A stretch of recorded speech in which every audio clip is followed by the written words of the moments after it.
में बिहार विधान परिषद के पूर्व सभापति का निधन के बाद पैतृक गांव मछनहटा लाया गया पार्थिव शरीर। डीएम और आरजेडी विधायक की मौजूदगी में दिया गया राजकीय सम्मान। कोरोना पर सीएम की हाई लेवल मीटिंग। प्रदेश में बनाए जाएंगे 6 आरटी-पीसीआर लेबोरेटरीज। रामगढ़ में बनेगा 150 बेड का कोविड हॉस्पिटल।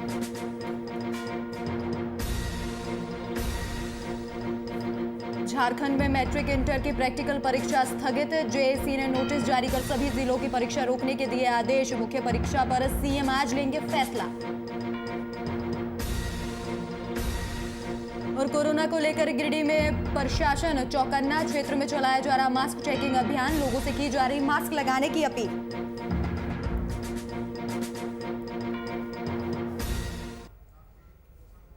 नमस्कार, वीआईपी न्यूज देख रहे हैं आप और मैं हूं आपके साथ राखी लांबा। बुलेटिन का आगाज करेंगे इस वक्त की बड़ी और अहम खबर के साथ। तो इस वक्त की बड़ी और अहम खबर जो सीधे छपरा से आज रही है, जहां 22 साल पुराने मामले में अपराधियों को सजा का ऐलान किया गया है। तो छपरा से इस वक्त की बड़ी और अहम खबर, हत्याकांड मामले में 4 अपराधियों को उम्र कैद की सजा सुनाई गई है। तो इस वक्त की बड़ी और अहम खबर सीधे छपरा से। इसके साथ ही अपर जिला एवं सत्र न्यायालय ने यह सजा सुनाई है। तो इस वक्त की बड़ी और अहम खबर सीधे छपरा से। 22 सितंबर 1996 का पूरा मामला है और इस मामले में अब 4 अपराधियों को उम्र कैद की सजा सुनाई गई है। 1999 में शुरू हुई थी मामले की कार्यवाही। तो साल 1999 में इस हत्याकांड की कार्यवाही शुरू हुई थी। छपरा में 22 साल पुराने मामले में अपराधियों को सजा का ऐलान अब किया गया है। हत्याकांड मामले में 4 अपराधियों को उम्र कैद की सजा सुनाई गई है। तो छपरा से इस वक्त की बड़ी और अहम खबर, जहां 22 साल बाद परिजनों को न्याय मिला है और अपर जिला एवं सत्र न्यायालय ने यह सजा सुनाई है। 4 अपराधियों को उम्र कैद की सजा।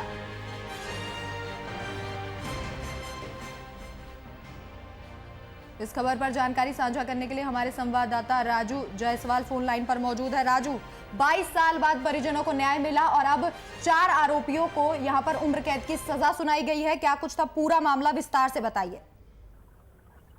पानापुर थाना कांड संख्या 2008-96 में यह हत्या हुई थी, जिसमें भारतीय धारा 302/34 के तहत माननीय न्यायालय के द्वारा वर्मा कुंवर, सुनील कुंवर, अवधेश कुंवर और साहेब कुंवर को सजा सुनाई गई थी।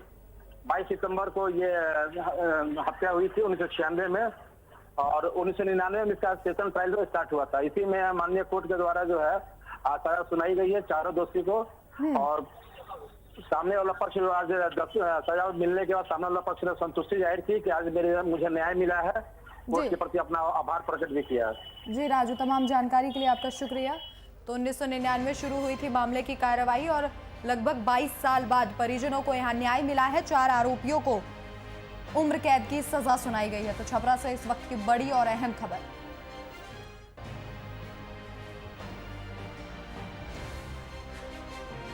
हत्याकांड मामले में 4 आरोपियों को उम्र कैद की सजा सुनाई गई है।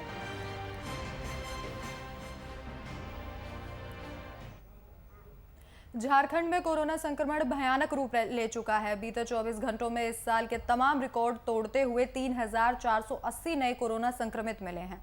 वहीं एक दिन में 28 लोगों की जान जा चुकी है। पूरे राज्य में रांची में अब तक सबसे ज्यादा 1393 केस सामने आए हैं। इसके अलावा धनबाद में 136 मामले सामने आ चुके हैं।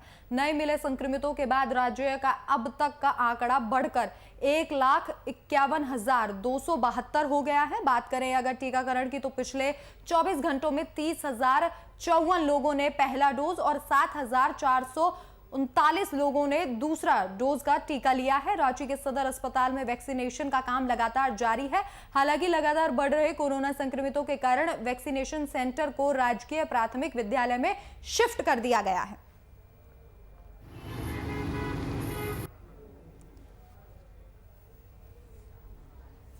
तो इस खबर पर जानकारी साझा करने के लिए हमारे संवाददाता शुभम फोन लाइन पर मौजूद हैं। शुभम, झारखंड में कोरोना लगातार अपना भयंकर रूप दिखा रहा है और ऐसे में लगातार जो है आंकड़े वो बढ़ते जा रहे हैं। अगर वैक्सीनेशन की बात करें तो वो भी अच्छे स्तर पर की जा रही है। फिलहाल क्या कुछ आंकड़े हैं वहां? देखिए आस्था, परिस्थितियां अब बद से बदतर होती नजर आ रही है और झारखंड में जो कह सकते हैं संक्रमित मरीजों का जो आंकड़ा है वो जी। इतना बढ़ चुका है कि अब राज्य सरकार भी कह सकते हैं एक इस बार अपने पैर घुटने टेकते हुए नजर आ रही है। लेकिन जिस तरीका से झारखंड के मुख्यमंत्री हेमंत सोरेन मधुपुर से लौटते ही एक उच्च स्तरीय बैठक बुलाते हैं हाँ। और कहीं ना कहीं मुख्यमंत्री इस बात को जानते हैं और सत्ताधारी पार्टी के जितने भी कार्यकर्ता नेता हो वो इस बात को भली भांति जानते हैं कि इस बार का जो कोरोना संक्रमण है वो कोई भी राज्य अछूता नहीं है और झारखंड भी उनमें से एक है। और कैसे राज्य की जनता को इस बार बचाया जाए, कैसे जी। राज्य की जनता को इस संक्रामक बीमारी से दूर रखा जाए, जी। उस कड़ी में लगातार बैठकें चल रही है। निर्णय भी आज शाम तक आ सकता है। लेकिन जांच की गति बढ़ाई गई है, सब चीज को कह सकते हैं सुचारू रूप से करने की तैयारी है। लेकिन सवाल यह है कि अब कैसे इस मामले पर अंकुश लगाते हुए राज्य सरकार, जिला प्रशासन नजर आती है, क्योंकि जिस तरीका से जो कोरोना के बढ़ते आंकड़े सामने आए दिन आ रहे हैं, प्रतिदिन 1000 का आंकड़ा पार करते जा रहा है, तो कहीं ना कहीं चिंताजनक स्थिति जरूर है। जी शुभम, कोरोना संक्रमितों की जिस तरीके से लगातार संख्या बढ़ती जा रही है, इसी को देखकर वैक्सीनेशन सेंटर जो है उसको राजकीय प्राथमिक विद्यालय में शिफ्ट कर दिया गया है। तो क्या और भी वैक्सीनेशन सेंटर है जो उनको बढ़ाने की, उनकी संख्या बढ़ाने की जरूरत है रांची में?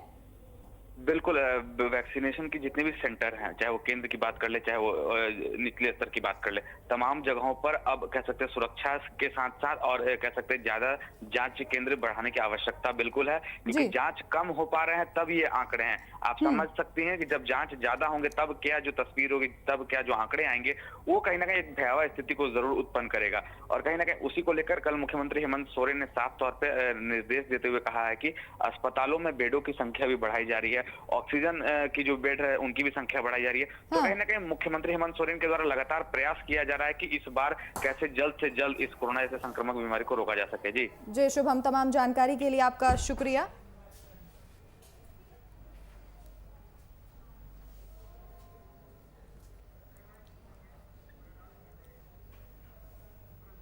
तो वहीं बिहार में कोरोना संक्रमण की तेजी से बढ़ते मामलों को लेकर सीएम ने एक सर्वदलीय बैठक बुलाई है। बैठक में स्वास्थ्य मंत्री मंगल पांडे और इनके समेत कई अन्य आला अधिकारी भी शामिल होंगे। सचिवालय सभागार में आयोजित इस बैठक को लेकर विपक्ष में विराजमान आरजेडी ने पहले ही पक्ष पर निशाना साध दिया है। प्रवक्ता मृत्युंजय तिवारी ने सरकार को कोरोना से संक्रमित और अधिकारियों को ग्रसित घोषित कर दिया है। इसके साथ ही उन्होंने बैठक में महत्वपूर्ण फैसले लेने की मांग की है। कोरोना की स्थिति भयानक हो चुकी है। कोरोना के कोहराम से बिहार की जनता करहा रही है। कोरोना का जो दूसरा लहर आया है ये कहर बरपा रहा है। सरकार का पूरा हेल्थ व्यवस्था चरमरा गया है। सरकार का सिस्टम ही पूरा संक्रमित है। सरकार आम लोगों को कैसे राहत देगी? अब सरकार ने कल सर्वदलीय बैठक बुलाई है।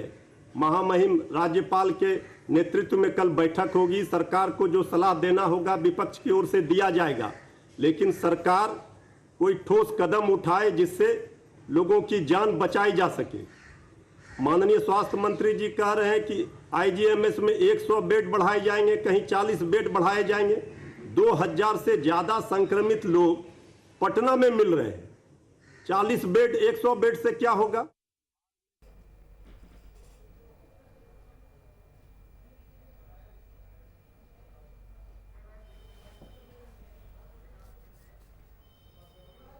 वहीं समस्तीपुर के वैनी ओपी इलाके रेपुरा गांव में अपराधियों ने 26 मार्च को दिन दहाड़े घर में घुसकर पूसा ब्लॉक प्रमुख और एलजेपी नेत्री रविता तिवारी के पति की हत्या कर दी थी, जिसके बाद पुलिस ने अपराधियों को जल्द से जल्द गिरफ्तार करने की बात कही थी। लेकिन सवाल उठता है कि 20 दिन बीत जाने के बावजूद भी संतोष कुमार तिवारी उर्फ अन्नू तिवारी हत्याकांड में समस्तीपुर पुलिस अपराधियों की गिरफ्तारी तक नहीं पहुंच पाई है। इस मामले में परिवार के लोगों के द्वारा थाने में एफआईआर दर्ज कराई गई है। एसपी से लेकर डीजीपी तक अपराधियों की गिरफ्तारी के लिए गुहार उनकी गिरफ्तारी के लिए गुहार लगाई जा रही है। लेकिन इसके बावजूद भी समस्तीपुर पुलिस इस मामले में लकीर पीटते नजर आ रही है।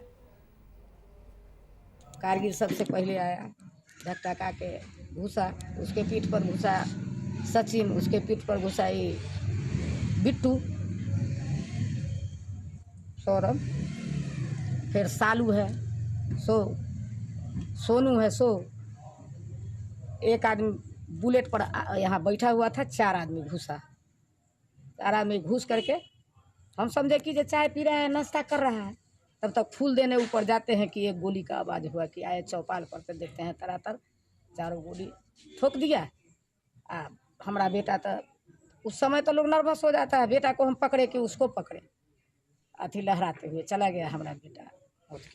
किस बात को लेकर विवाद हुआ था? विवाद हुआ जो यहाँ आया मैनेज करने की, जो हम सुलहनामा लगाने के लिए चलिए गवाही हम दे देंगे, इसी बहाने घुसा। इस मामले में वो सुलह करने की एक उसका भी एगो केस है, एगो मंटू साथ एकान में ट्रायल चल रहा है। ये दोनों के जो फंसाया, सब तो निर्दोषे सब फंसाया। देखिए, उसने तो प्राथमिकी दर्ज की है, वो 26 तारीख की को ही प्राथमिकी दर्ज हो गई है उसकी, और 4 लोगों के विरुद्ध है। और अपराध कर्मियों का जो ये है डिटेल है, उन सबको भागने का, कहाँ उनके रिलेटिव हैं, उन सब का पता किया जा रहा है। और एक टीम उसमें बनी हुई है एसडीपीओ सदर के नेतृत्व में। और जो मुख्य अभियुक्त है, जो घर में घुस के गोली मारा है, वो तो आइडेंटिफाइड हैं। बाकी जो नाम दिया गया है, उन सब के बारे में भी, उनकी संलिप्तता और आदि बिंदुओं पर भी जांच पड़ताल की जा रही है। और मुझे लगता है कि आने वाले 1-2 दिनों में सफलता इसमें। तो इस खबर पर जानकारी साझा करने के लिए हमारे संवाददाता केसर खान फोन लाइन पर मौजूद हैं। केसर, जानना चाहेंगे 26 मार्च को दिन दहाड़े घर में घुसकर पूसा ब्लॉक प्रमुख और एलजेपी नेत्री रविता तिवारी के पति की हत्या कर दी गई थी, और तब से लेकर अब तक अपराधियों का कोई सुराग नहीं है और पुलिस प्रशासन की लगातार यहाँ लापरवाही सामने आई है। फिलहाल क्या कुछ कार्रवाई की जा रही है? जी बिल्कुल, देखा जाए तो 26 मार्च के दिन जो है कि पूसा प्रखंड की जो प्रमुख है, उसके जो पति थे संतोष कुमार तिवारी उर्फ अनु तिवारी की हत्याकांड जो हुई है, दिन दहाड़े घर में घुसकर जो अपराधियों ने उन्हें गोलियों से भून दिया और उनके बाद उनकी मौके पे मौत हो गई। बहरहाल इस मामले को लेकर अब तक जो है 20 दिन बीतने को है, मगर पुलिस को अभी तक इस घटना घटी इसमें अभी तक सफलता नहीं मिली, जबकि आइडेंटिफाई हो चुका है कि अपराधी कौन है, कहाँ घर है, क्या है। उसके बावजूद भी जो पुलिस की जो है, अभी तक पुलिस उसके गिरफ्तार तक नहीं पहुंच सकी है। कहीं ना कहीं उनकी मां द्वारा जो कहा जा रहा है कि कहीं ना कहीं इनके ऊपर जो है किसी पॉलिटिकल पार्टी का हाथ है, जिसके कारण जो अभी तक पुलिस अपराधियों को पकड़ नहीं पाई है। जी केसर, वहीं परिजनों का भी कहना है कि पुलिस लगातार लापरवाही कर रही है, तो किस पर इशारा किया जा रहा है कि कहां पर लापरवाही हो रही है? क्योंकि इस पूरे मामले को 20 दिन बीत गए हैं और अभी तक परिजन न्याय की लगातार गुहार लगा रहे हैं। एफआईआर भी दर्ज कराई गई है, लेकिन कोई भी कार्रवाई यहां पर नहीं की जा रही है। जी बिल्कुल, देखा जाए तो इस मामले पर परिवार के लोगों द्वारा जो थाने में एफआईआर दर्ज कराई गई और एसपी से लेकर डीजीपी तक गिरफ्तारी की गुहार लगाई है, इसके बाद भी अभी तक पुलिस जो है कहीं इस घटना के अभी तक अपराधी इस घटना के जो मुख्य रूप है उसके बारे में भी नहीं जान पाई कि क्या कारण है, और इसके वजह से जो अभी तक जो पुलिस है उस अपराधियों को पकड़ नहीं पा रही। कहीं ना कहीं पुलिस की लापरवाही साफ तौर पे देखने को मिल रही है। जैसा कि देखा जा रहा है, एक प्रमुख पति है और काफी एक ऊंचे ओहदे पे होते हैं, और इस तरह के मामले में अब पुलिस की कार्यशैली पे तो सवाल उठना लाजमी है, जबकि अपराधी की पहचान हो चुकी है, अपराधी घर के पास का ही है और पूरी तरह से जानकारी में, उसके बावजूद भी पुलिस उसको पकड़ने में असमर्थ दिख रही है। पुलिस की लापरवाही साफ देखने को मिल रही है। जी, तमाम जानकारी के लिए आपका धन्यवाद।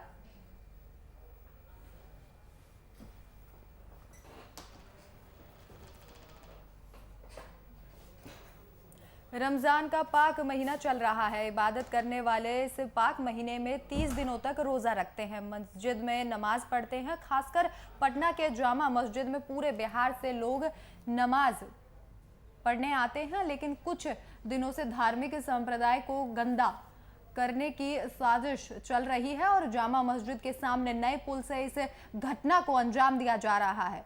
शब-ए बारात के दिन भी इसी पुल से मैला फेंकने की शिकायत की गई थी। इसके साथ ही मस्जिद प्रशासन की तरफ से भी प्लास्टिक की थैली से गंदा केमिकल फेंकने की शिकायत की गई, जिसके बाद कोतवाली थाने में मामला दर्ज किया गया है और सीसीटीवी फुटेज खंगाला जा रहा है, जिसमें सुनील चंद्रवंशी नामक एक शख्स जो रिक्शा चलाता है, उसे कमला नेहरू मोहल्ले से गिरफ्तार किया गया है। कोतवाली में मस्जिद प्रशासन के लोगों ने माना कि धार्मिक संप्रदाय को गंदा करने के उद्देश्य से ये काम किया जा रहा था। गिरफ्तार व्यक्ति ने कबूल किया है कि वो ये सब जानबूझकर कर रहा था।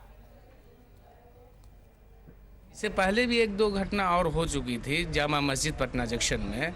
वहाँ पे एक ऐसे इंसान जो अज्ञात थे, जो कि फेंक कर जो है भाग जाया करते थे। और भागने के बाद जो है इस बार भी जो है कल आए और आने के बाद जो है क्या कहते हैं कि करके जो है फेंक दिया गया, कोई जमा करके और पुल के ऊपर से जो मस्जिद में फेंकने का काम किया। उसके बाद जो है प्रशासन को खबर किया गया, प्रशासन आया पूरी मुस्तैदी के साथ। खास के मैं इनका दाद देता हूँ, सुनील जी यहाँ के प्रभारी हैं, बड़ी मुस्तैदी के साथ, बड़ी जिम्मेदारी के साथ इस चीज़ को लिए। देखिए, ये बहुत बड़ा दुखद घटना है।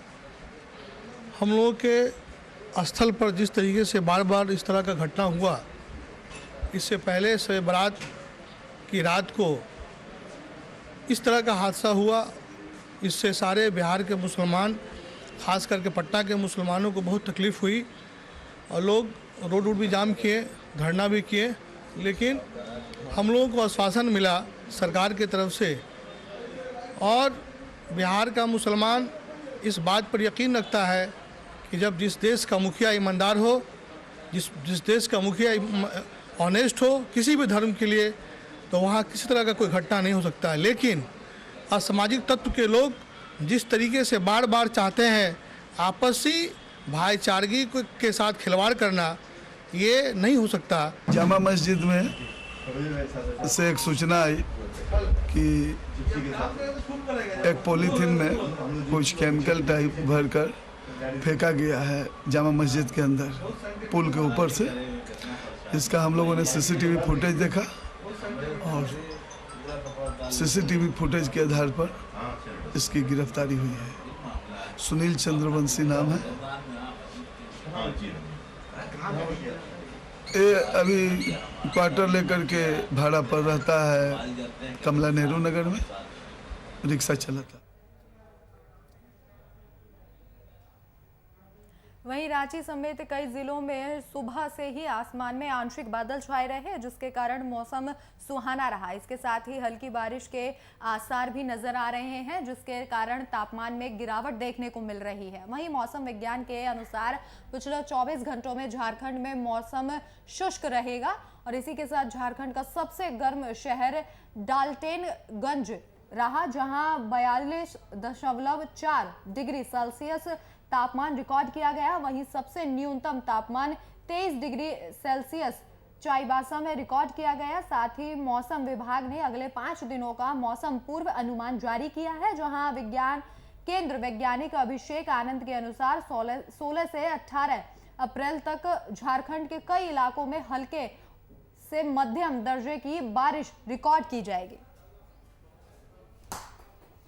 घंटों में झारखंड में मौसम शुष्क ही रहा है और जो सबसे अधिक अधिकतम तापमान रिकॉर्ड किया गया वो 42.4 डिग्री सेल्सियस डाल्टनगंज में रिकॉर्ड किया गया और जो सबसे कम न्यूनतम तापमान रिकॉर्ड किया गया वो 23 डिग्री सेल्सियस चाईबासा में रिकॉर्ड किया गया।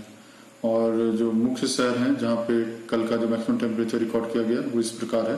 रांची में 37.8 डिग्री सेल्सियस टेम्परेचर रिकॉर्ड किया गया कल में।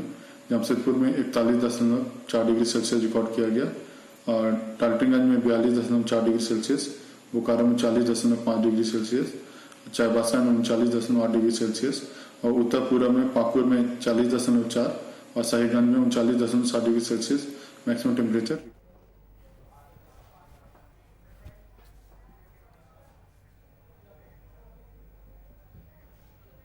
लगातार बढ़ रहे कोरोना के ग्राफ को लेकर बिहार के नेता विरोधी दल तेजस्वी यादव ने विपक्ष पर निशाना साधा, तो वहीं बिहार के ग्रामीण विकास मंत्री श्रवण कुमार ने भी तेजस्वी पर पलटवार किया और इसके साथ ही एक अच्छे विपक्ष की भूमिका निभाने की नसीहत दी। इतना ही नहीं, उन्होंने तेजस्वी यादव पर लोकप्रियता के लिए कुछ भी बयानबाजी करने का आरोप लगाया।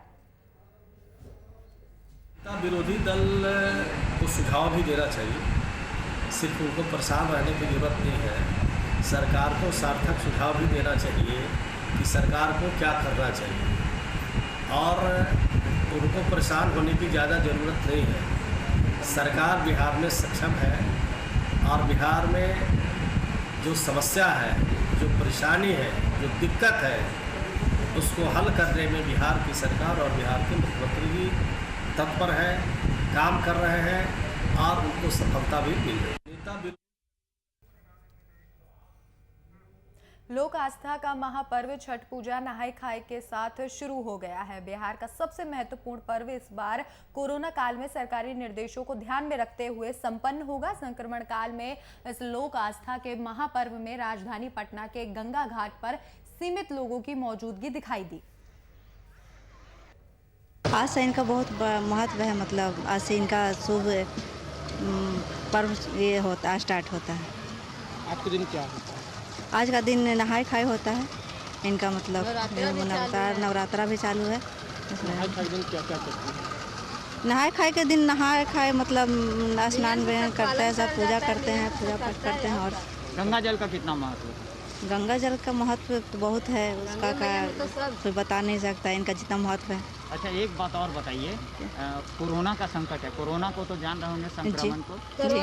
ऐसे में अगर कोरोना का संक्रमण है तो आप पूजा पाठ जो है वो गंगा घाटों पर करेंगे या घर में ही करना पसंद करेंगे? नहीं सर, गंगा घाट पे ही करेंगे। चैती छठ का पहला नहा खा दिन है। आज लोग स्नान ध्यान करेंगे और अरबा का भोजन करेंगे। और कल जो है कि खरना होगा। कल दिन भर उपवास करके शाम में सब लोग खीर बनाएंगे, तब अपना खरना व्रत तोड़ेंगे। और ये हमारे हिंदुओं का हिंदुस्तान में सबसे बड़ा चैती छठ महापर्व माना गया है, जिस पर से हम लोग की आस्था है और ईश्वर की आस्था पर हम लोग हिंदुस्तान के लोग टिके हुए हैं। ईश्वर ही सबकी रक्षा करने वाला है।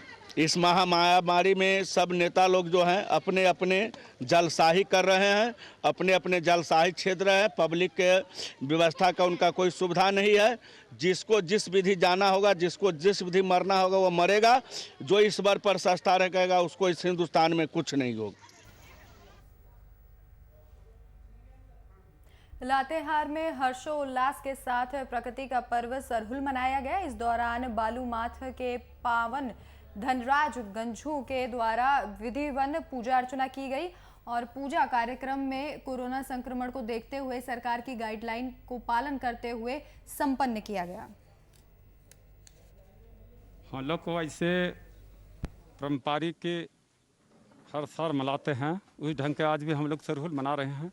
बशर्ते लेके जनता लोगों को हम लोग प्लानिंग बनाए थे कि पूरा पूर्ण रूप से हमारा शोभा यात्रा भी निकलेगा, लेकिन प्रशासन के द्वारा या सरकार के द्वारा कही गई कि ये लॉकडाउन है। अगर लॉकडाउन के अंतर्गत आपको ही ये समस्या खड़ा होगी, इसीलिए हर चीज़ को देखते हुए आप लोगों को काम करना। तो हम लोग यहाँ पूजा का काम लॉकडाउन को देखते हुए हम लोग यहाँ के आदिवासी लोग सभी लोग पूजा पसर किए। आज हम लोग आदिवासी सरहुल मनाएगा, जिसमें शांतिपूर्वक से हम लोग दूरी बना के मनाएं और आने वाला दिन में भी ऐसे शांतिपूर्वक से मनाएंगे। लॉकडाउन का पालन करते हुए आज हम लोग सरहुल का पूजा अच्छी तरह से मनाएं। क्या नाम है आपका? मैं नीलमणि उरांव, ग्राम।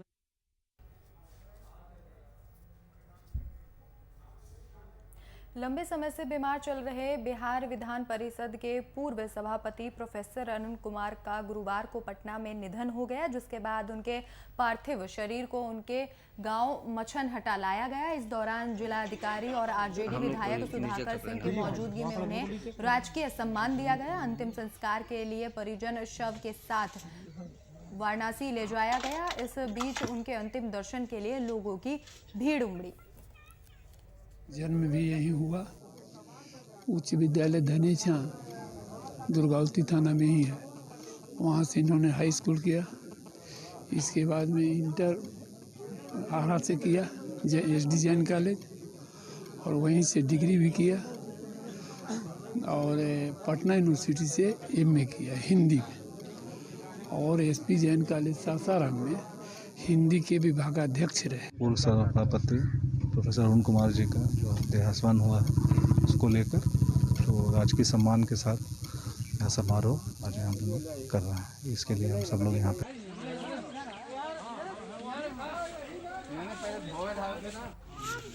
अरे पंकज रुक जाइए हम लोग को नीचे तक लेना।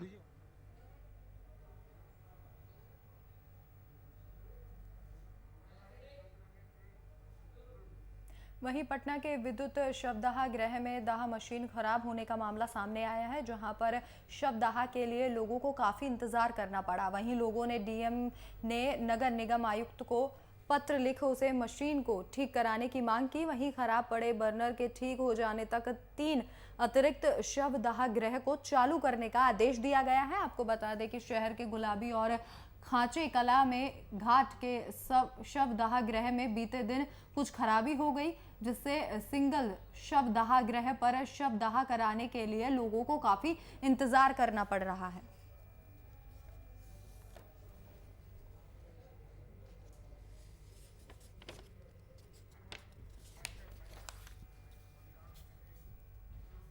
फिलहाल इस वक्त के बुलेटिन में मेरे साथ इतना ही। देश और दुनिया की तमाम बड़ी खबरों के लिए देखते रहिए VIP न्यूज़। नमस्कार।